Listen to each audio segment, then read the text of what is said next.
In 3, 2, 1, roll the footage.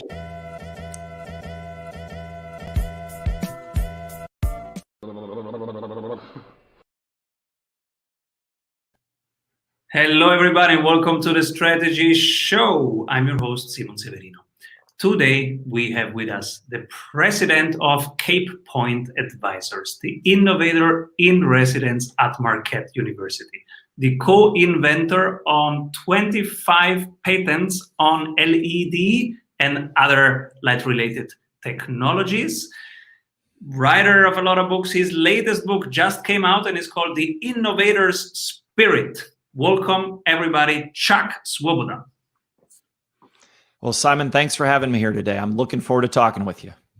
So cool. You have brought 3 CEO tips for us. We will talk about how innovation is about people and not processes. We will deep dive why you cannot manage innovation, you can only lead it, and also why you should focus on the people's mindset. Chuck, what are you currently creating? Oh, well, I used to tell people I was retired after doing 25 years at Cree and 16 as a CEO. But as my wife likes to say, my definition of retirement is wrong because I'm serving on 4 different company boards, including a company we're just getting ready to start that's going public soon. I am doing a lot of advising, and then I do a lot of work at Marquette, really around this idea of the innovation mindset. And then in addition, as you mentioned, I have my book and my podcast as well, where all of them are really trying to get into why is it that at Cree we were so successful at innovation, yet so many people talk about it, yet they struggle to do it. And so I've really been trying to look in, what is it that makes some people successful and so many others struggle with this idea? What's your main problem with retirement? Honestly, I love retirement. There's not enough time. Originally I thought when I retired, I would sit around and maybe go play some golf and do a lot of fishing.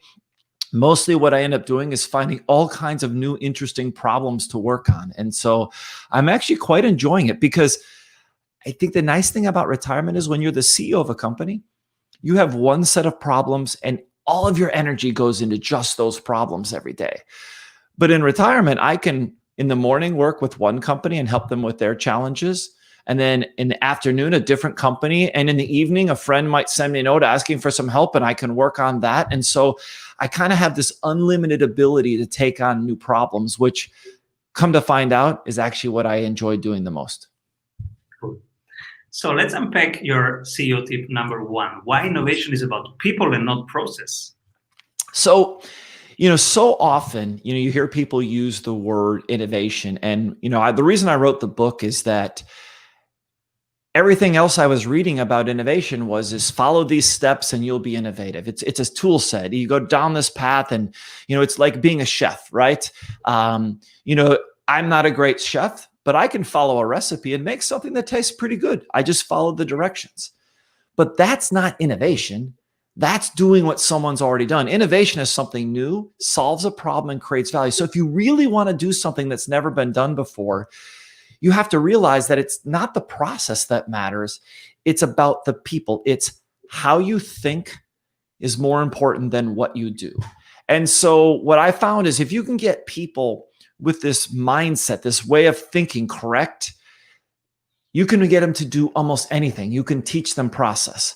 But if you have people that think about this the wrong way, all the process in the world won't make them successful. And that's why you see a lot of very well-managed big companies do really good at running their business, but on the other hand, aren't very good at developing really breakthrough new products, services, or other ideas.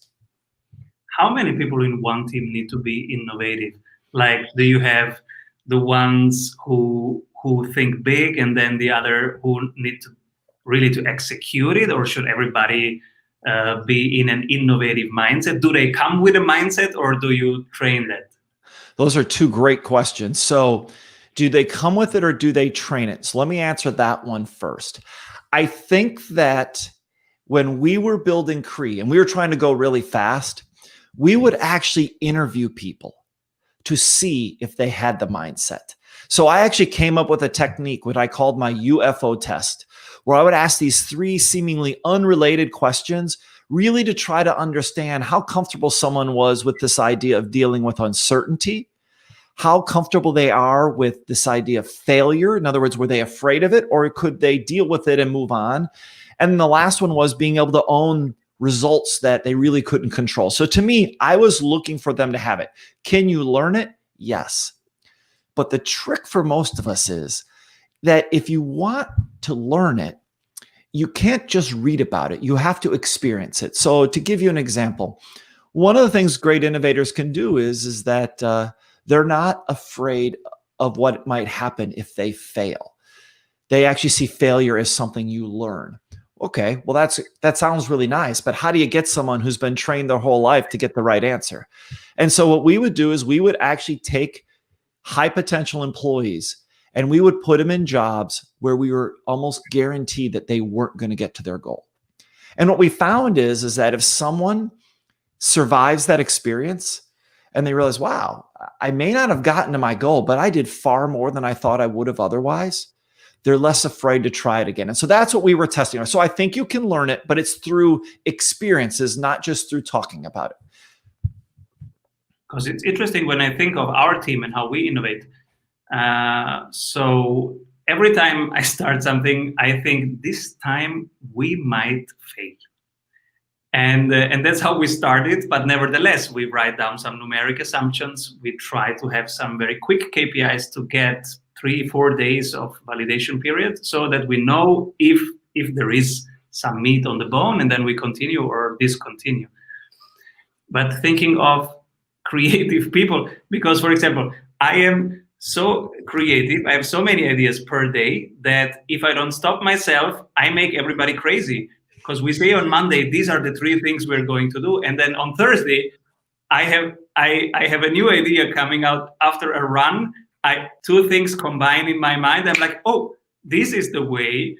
And then everybody, oh, come on, Simon, again, should I stop this? And then really, and now imagine we have 3 people like this in one team. Is that functional?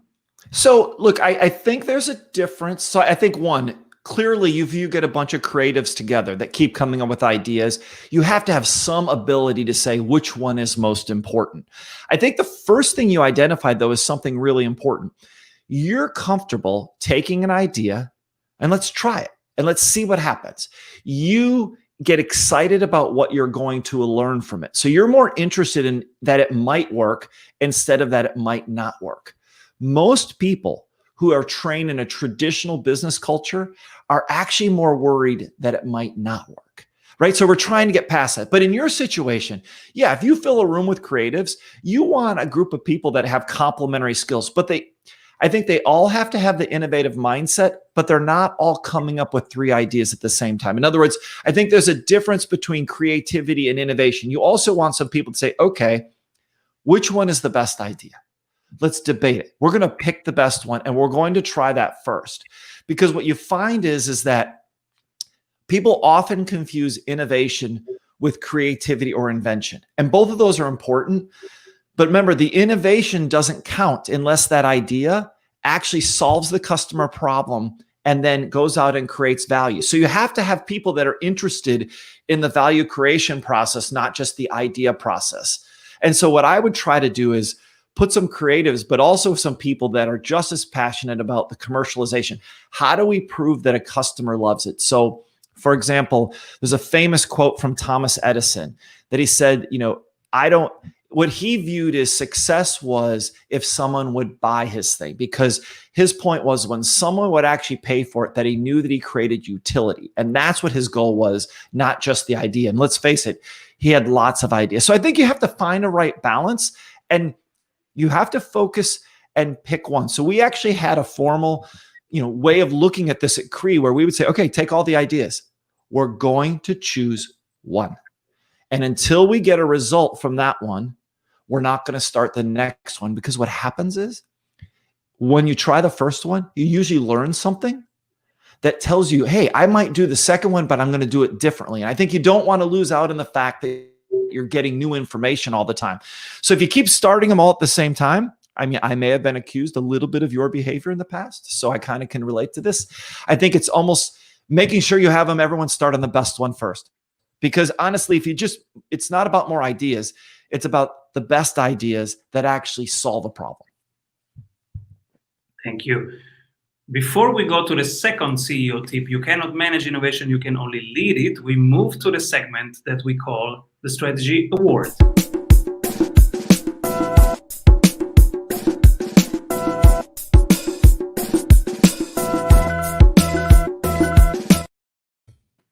If you could only pick one venture or person who is doing things very differently right now, but from your perspective, they are doing the right thing, who would that be? You know, obviously I said earlier, Simon, I've got all these great things working on. This is a hard one for me to answer, but I think the one that I'm most excited about right now is a program that's actually being developed at Marquette called Innovation Alley. And so look, there's lots of innovation programs in universities, but what's different about this one is they've decided to focus on how to develop people's thinking skills around innovation instead of their doing skills. So, you know, yes, there's great tools like agile thinking and design sprints and design thinking, and these are all things we need, but they're really getting at how do we develop people who are more comfortable living in this innovation, fast-changing world and getting their minds around this idea of failure is learning more than failure is a life or death that you win or lose kind of thing. And so I think I really like the fact that they're getting at the leadership development side of this. And then the second piece is that it's not, so most universities are really a collection of colleges. So you might have an engineering college and you might have a business college and you might have, you know, a health sciences college. And that's great, except that when you leave university and you go into the real world, we don't sit around and saying, hey, if you went to business school, I don't talk to you because I went to engineering school. We all solve the problem together, or you could come from any background. And so what they've creating is actually a program where we ignore what college you're from. In other words, create this idea of when you're still young, getting your university degree for the first time, you're learning to work in cross-disciplinary way and with industry, which thinks very differently. And I think this is a pretty cool approach that could lead us to really some young people getting trained on some of this innovation mindset far earlier than they would have otherwise. Your CEO tip number 2, you cannot manage innovation, you can only lead it. Yeah, so most of us are actually trained as managers. So we come in and we have a goal that we've signed up for, and our job is to get our team to get to the goal. So we come up with some rules, some processes, some procedures, and we want to get people to follow those rules to deliver this predictable outcome, this goal we signed up for. And that's great. And honestly, for most businesses, that's what they need to do each day. The problem is that methodology is about controlling the variables and delivering predictability. Innovation is the opposite of that. Innovation is doing something that's never been done before. By definition, if it was predictable, someone would have already been able to do it. And if you could follow a set of rules and processes to get there, someone would have already done it. And so to me, innovation is much more of a leadership skill. And leadership gets defined in many different ways, but I'll borrow something that Steve Jobs said. And it was something along the lines of leadership is getting a group of people to come together to try to do something that they know might not be possible. And so I think that's the approach that is so critical. You've got to take those management things that most of us are paid to do each day and put them aside and say, okay, but how do I go try to do this thing that's bigger than that? And I think, Simon, the way you described it, sounds like you live in a super creative environment. You're probably spending some time, or your team wishes you would manage a little more instead of coming up with ideas so fast. But I think for most people, they live in the other world. And so it's really putting some of those management rules aside and allowing people to say, no, what's the big goal we want to get to? And how would we get there? And no rules. We don't start with any rules limiting what we can choose to do to start with. One professional book that inspired you recently?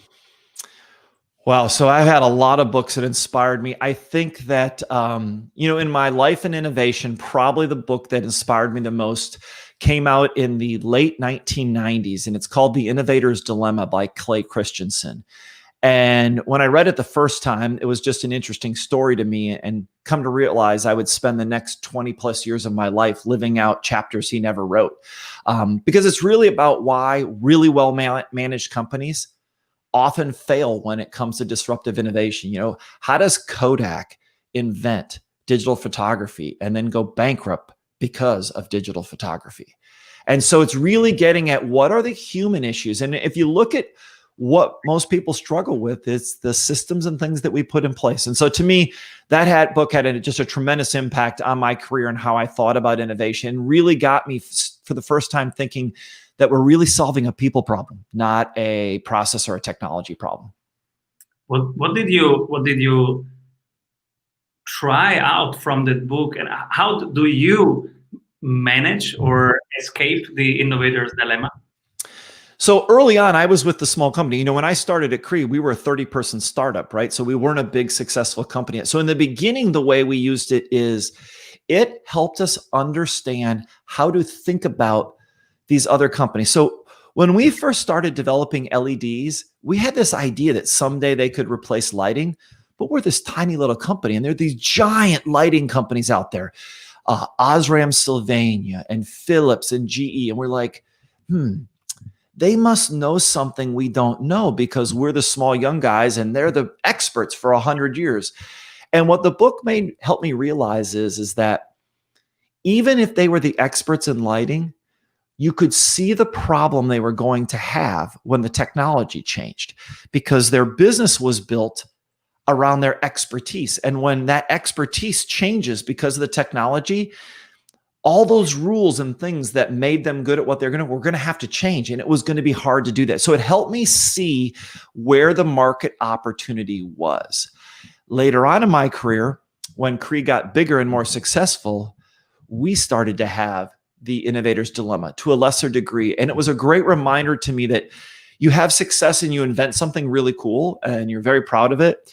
And it was a good reminder that, even if we invented this today, there's always going to be something else. And try not to let ourselves get stuck or get complacent, because knowing that you have the best today, you also know that someone else is working on the next best one, and you've got to be ready for that at all times. This is so cool.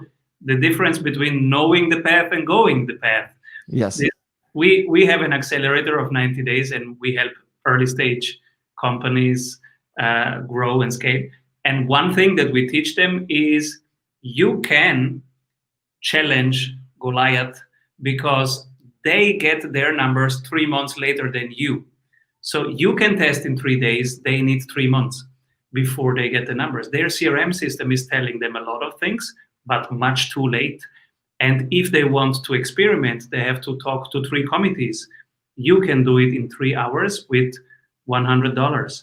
So your learning cycle is so much higher that you can try much more than you think. And if you have a disciplined numerical way of tracking it, it might even work. We used to say when we were at Cree in the early days, so how do you compete with a company 10,000 times bigger than you? And the answer is that they spend 90% of their time in meetings talking to each other. We spend 90% of our time thinking about how we might do something different and better. And you start to realize the percentages get much better, much faster. And so I think you're on the right idea. I'm curious, on your accelerator idea, I have a new idea that I think what we should do in accelerators is help businesses fail. So we should force them to fail. And then what we're doing is not showing them how to find success, but how to survive and learn from this failure and develop the resiliency that they're really going to need, because to build a business, you will not fail one time, right? It will happen over and over. And so I almost wonder, when these companies are young, if we could help the leaders get through this failure process. The goal is not to fail, but to survive it, right? And to learn that, hey, each one of these experiences is something that can actually make you stronger. But that sounds nice until you do it a few times. So just one of my new ideas, and I'm not sure how you convince people they want to come to a failure accelerator, but it's an interesting idea. Well, we kind of have this because they have to do around 50 numeric experiments in 90 days. And of course, 47 will fail. But it is not experienced as a failure because it's a constant. Every 7 days it's measured. So it's a constant pipeline of exploration. But yes, failing is so important, and the resilience that comes with it. Because as you say, Chuck, with all your experience, entrepreneurship is a long series of sprints, and many of them go wrong until you get the right one. So I think that I call it return on luck. The people get return on luck and they get success who are capable of running the most number of experiments and stand up again. And because when you do 50, you will find the one. But if you just do 3, the probability is very small. Yeah. So during the whole history of the company, we ran our R&D department, even from the first days, 7 days a week, 24 hours a day. We ran R&D more than we ran production because our idea was we were inventing physics that doesn't exist.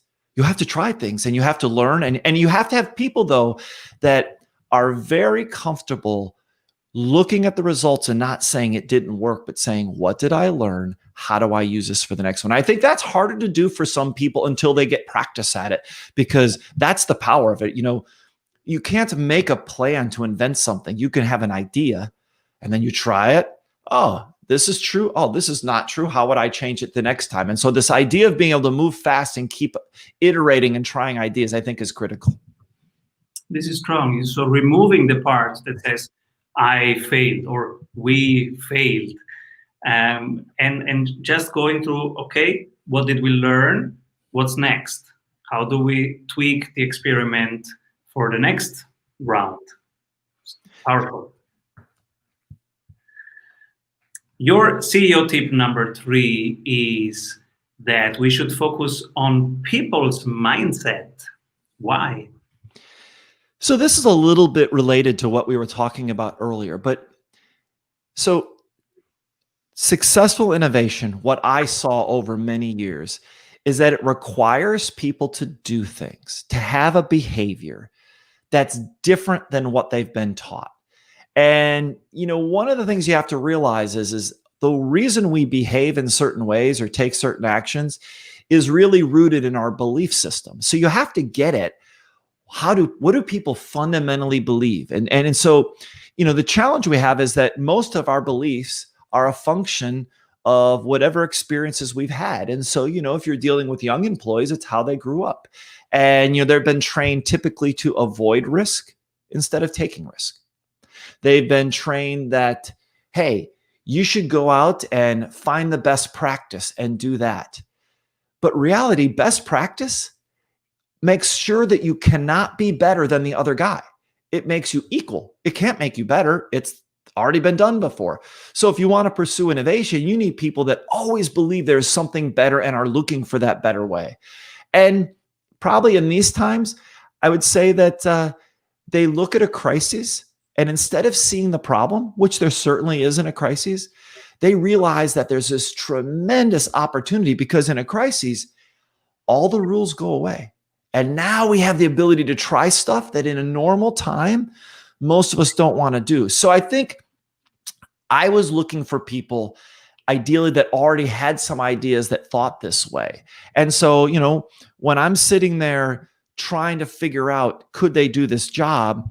You know, I was looking for examples. So one of the things I often asked people is I would ask them to try to answer this question in an interview. I would say, I want you to tell me, how many barbers do you think there are in the city of New York? And they would look at me a little bit confused and say, I don't understand. Why do you care about the number of barbers in New York? I said, I want you to figure it out. And so early on, this was not a problem. Later on, people would pull out their iPhone or other things and no phone. I just want you to figure it out with what you know. And the whole point of the question is how does someone react in a moment where they have some information and they don't have all of it, but they have to try to solve a problem? And really, all I cared about was their reaction. If someone enjoyed that process or was comfortable trying to figure it out, Okay, they're going to be pretty comfortable in this idea of trying new ideas and things every day.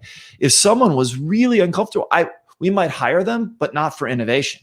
They might be better in a different part of the business. And so that's what I mean by bias. We're really looking for a bias to deal with some of these characteristics of what it's really like to work in a place that the rules change every few days, or the information's changing, or hey, the strategy, as you said earlier, I had these 3 ideas. They were great, but I came up with a better one. Turn left, turn right. You have to have people that are comfortable doing that in a world that's really trying to drive new big ideas. This is so powerful. You just answered the question that I would ask as the next one, because we are currently hiring, and we have a hiring system that is designed to find out if people like systems and like to work in a disciplined way. Now I was thinking, I am not checking at all in the pre-phase. So maybe in the first month, yes, but I'm not checking at all in the pre-phase. And how to check in the pre-phase, what we call thinking on your own feet. How do I find out? And you just answered it. I need to find a way to ask in week -1, week -2, one question or one task that needs a complete approach. So where they show how they approach it, because it's not solvable easily. And then I will see how they react, because this is so important to know beforehand. Yeah, and so that's what we figured. By the way, in the beginning, we didn't understand this, but what we learned is that if you're building a team, you have the most opportunity before you hire them to figure out if they're going to fit with whatever problem. And by the way, if your company's not pursuing innovation, you want different answers to those questions. Like if I was building a company that was going to be really good at accounting, I don't want the most innovative people in accounting. Bad things happen when you have very innovative accountants. You tend to get in trouble with the government at some point, right? But the other 2 things you could test is, so the other thing I wanted to know was, I would ask people, I would never ask them anything about their success. I would ask them to describe their biggest failure. And I would push really hard. And if they didn't have a big failure that they could talk about, I was probably not going to hire them, because I knew they were going to have someone, they joined the team, and they might have and they might not have been comfortable talking about it, or they honestly might have always had a lot of success. And it doesn't mean they couldn't have done it, but if they hadn't, I couldn't test how comfortable they were with it. So I was generally going to be a little more nervous on that one. And then the third one was, I would try to find something. So for me, I've rarely read the resume, but I like to look at something. So I use the Kodak example. I interviewed a senior marketing executive from Kodak, and she was interviewing for a high-level job, and she was there when Kodak declared bankruptcy. And so she was telling me about her great success and all the good things they did. And I said, wait a minute. When you were there, the company went bankrupt. Why did you let it happen? And she says, what, excuse me? I said, yeah, it's your fault. Why did you allow the company to go bankrupt? She goes, well, no, it's not my fault. I was the marketing person. And I said, but weren't you paid as part of the team to make it successful? I'm sure the shareholders feel pretty bad. And during that conversation, what I was pushing on was, if she was responsible for something and she really didn't have control, could she imagine things she could have done? And in this case, she could have. But for me, that was so important, because what I worried about is people from very large companies were very good to say, this is my job, this is not my job. But if in a smaller business that's innovation, okay, it's not really your job, but it's always kind of your job. You have to be comfortable with that. And so those are the 3 kind of first things I looked for, all in the interview process, that were very helpful to me. I love it. I will implement this in our next hiring system. Thank you. So who should be my next guest? Wow. So, I thought about this, and I think I have many ideas, but I think the person I would recommend, just given that you're interested in giving people tools and tips, is I've had a chance to talk with a man named John Zeratsky, and he is the co-author of the book called Sprint. that he and his partner wrote when they were at Google Ventures about how does a design sprint work. But what's interesting, most people think the book is about the process they follow. And really what it's about is how do you get people to make decisions? Because the biggest thing they found that most great companies that are starting up do is they have these great ideas and then they add a bunch of people and they don't know how to make the decision that needs to be made to keep moving. And so Sprint was really a decision-making tool that I have found to be really helpful in many organizations. And then he wrote a second book just last year called Make Time. So he was super interested in this idea of how we use our time. And he has some really interesting, unusual ideas that I think your audience would find. So I found him to be, I actually had him on a guest on my podcast, and it was one of the most interesting conversations. And I think you'd really enjoy speaking with him. Very cool. Thank you so much, Chuck. Where can people stay in touch with you? Of course, people buy his book, but where can people stay in touch with you, stay around? So the best way to stay in touch with me is on my website at chuckswoboda.com. But also, I regularly write for Forbes, and I'm pretty active on both LinkedIn and Twitter at the Chuck Swoboda. So if you want to find me, please connect with me. I'm always happy to share ideas. And of course, if you'd like to check out the book, this would be a great time since it happens to be in September. Amazon is running a special promotion selling the book at a deep discount for 1 month only. So if people want to get their chance, now it will not cost you very much to hear some more of my thoughts and ideas and maybe a little bit of wisdom. The innovator's spirit. People get it. Chuck, thank you so much. It's been my pleasure.